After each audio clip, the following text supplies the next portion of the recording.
Ah, okay, magandang hapon mga ka-GB. So, ako nga pala si GB Bilba Vlog. Gusto ko lang po sana na i-vlog ngayon. Ito po ang isang lugar ng sabi natin na Sitio Buong. Kasi nakaraan nag-vlog ako doon sa baba sa Sitio Sitio Buong din. Pero doon sa baba na area. Ngayon dito naman ako sa taas na nag-vlog para ipakita ko sa inyo kasi nang nag-vlog ako doon may nagsasabi na maganda raw dito sa taas, kaya lang itong oras naghahabol ako mga ka-GB kasi anong oras na ba? Tingnan natin, so mag ano na, alas 3:33 na, so malapit na maggabi. Malayo pa yung pinanggalingan ko, galing pa ako ng Aburlan, so pumunta pa ako dito kasi pumunta ako kanina ng irrigation ng Barangay Dumanguinya. Pa ito sakop pero ng Barangay Dumanguinya. Bali ito na sa taas ng area ng Dumanguinya. Ito sakop pa rin ng Barangay Dumanguinya sa Sitio Buong. So yung nakaraan nag-video pa ako mga ka-GB na sa Sitio Buong, doon po 'yon sa baba. Ito ngayon dito sa taas kasi sabi nila, dami nagsasabi na dito daw maganda sa taas. 'Yun ang sabi nila. So, tiningnan natin at sinilip para makita natin kung ano ba talaga, kung totoo ba sinasabi. So, totoo nga mga ka-GB, no? Maganda ang area. So, ipapakita ko po sa inyo. Change tayo ng camera. Po. So, makita na po ninyo. Yan po yung isang area naman dito sa taas, sa Sitio Buong po, mga ka-GB. Ayan po. Yan. Kita nyo. Pero nang pumunta ako dito nakaraan, malalim pa yung tubig diyon sa baba. Pero ngayon makita mo mababaw na masyado. Oh. At saka mayroon ditong isang irrigation na maliit lang ito po. Nakapatong ako dito mga ka-GB. So hanggang doon sa baba, makikita po ninyo yan mga ka-GB. So akyat pa tayo. Kanina nagpunta ako dito na nasalubong ko may mga ilang-ilan ng mga tao na nagsasabi. Nagtanong ako kung close na kasi nga nakita natin na ang area paggabi na, kaya ito. So ito makita po natin. Yan po. Baba pa tayo.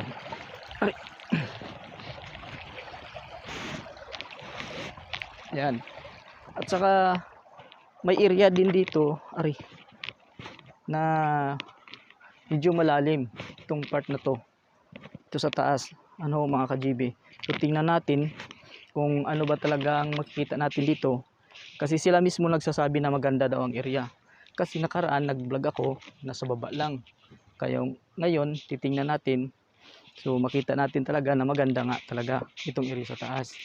So kanina siguro tanghali, kasi itong oras na pahapon na, paggabi na, maraming naliligo siguro kanina.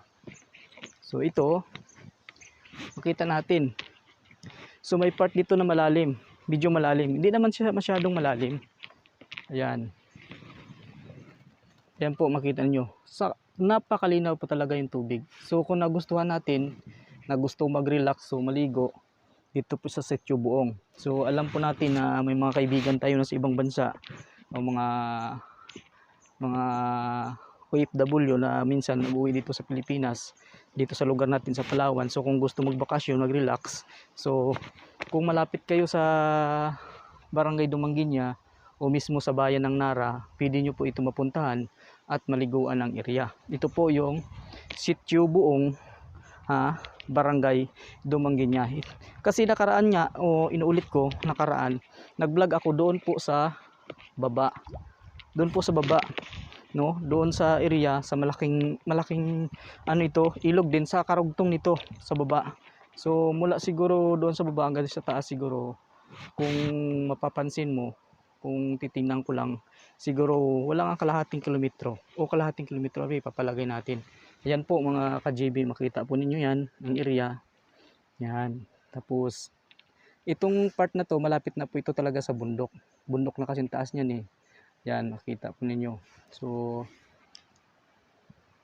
tingnan natin Yan. So yan po, malaking bundok ang area niyan. Yan. So pinatingala ko na yung camera. So makikita po ninyo yan. So ayan po mga ka-JB. So napakaganda po ng area. Kung gusto po talaga ninyo, puntahan na ninyo. Subukan mag-relax. So kung may mga kasama kayo dyan na gusto nyong mag-relax, so pwede na itong lugar na to.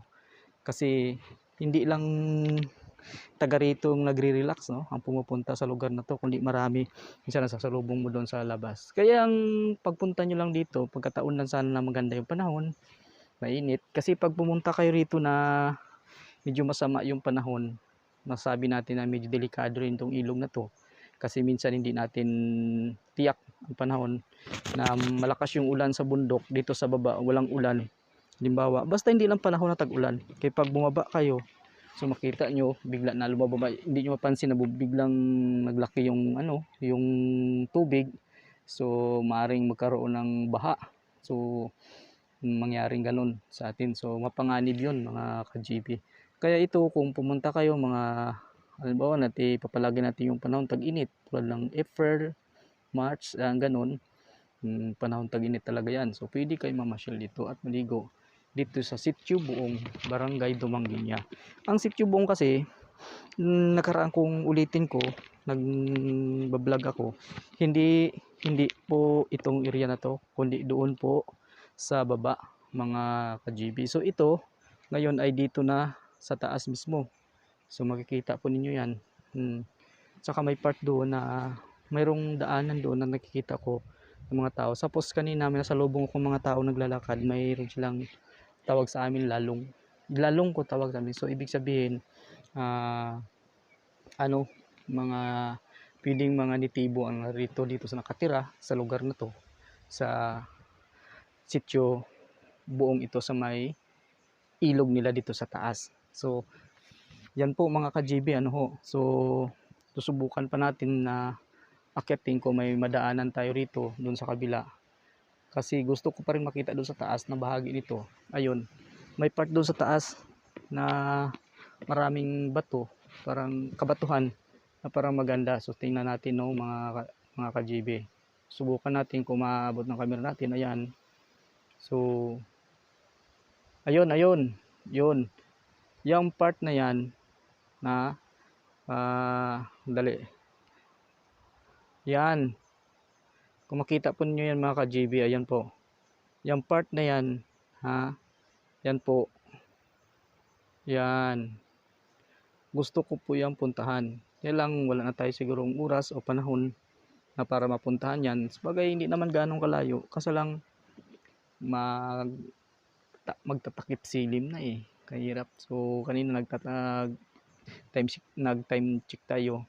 So alas 3:30 city. Yan po mga ka-GB So ang lugar na atin napupuntahan, inyo po yan minsan makikita. Hindi lang minsan dito po sa channel ko sa GB Bilbao Vlog, makikita po niyo yan mga ka-G. Yung mga lugar na gusto niyo makita sa Palawan at gusto niyo liguan, pasyalan. So ipapakita ko po yan sa inyo mga ka-GB.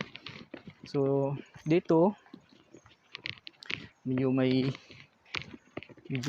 ito lugar, may daanan, hindi natin alam kung saan ito punta at medyo gubat na rin dito sa area na to.